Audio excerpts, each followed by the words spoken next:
Spika mar od bura Moses Wetangula oyango ni jood bura dhigo ombulu ewi paro mar thicho oko jalup jatend piny Rigathi Gachagua chieng' tich ariyo juma manyien.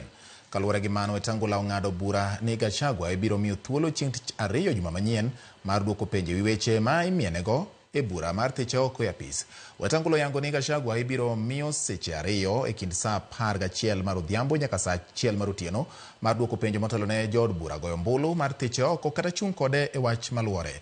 Kaluwore kod pek ma lemo ma Gachagua omako e sirikal, Wetangula oketo tenge chieng' Tich Abich jumani kaka odiechieng' mar kawo pach jopiny wi paro mar thicho Gachagua e apisi. House Business Committee will seek a resolution of the House to suspend the sitting of the House on Thursday, 3rd October 2024, in order to facilitate the administrative arrangements for public participation, and B, hold a morning sitting on Tuesday, 8th October 2024, and commence an early afternoon sitting on the same day to consider the special motion. The House to afford the Deputy President an opportunity to be heard either in person, through a representative, or both.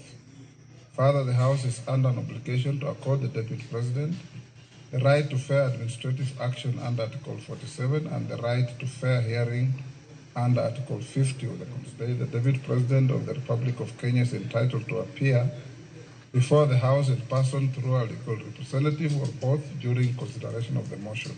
The Deputy President be notified of his right to appear on the said date and the allocation of time from 5 p.m. to 7 p.m., 2 hours.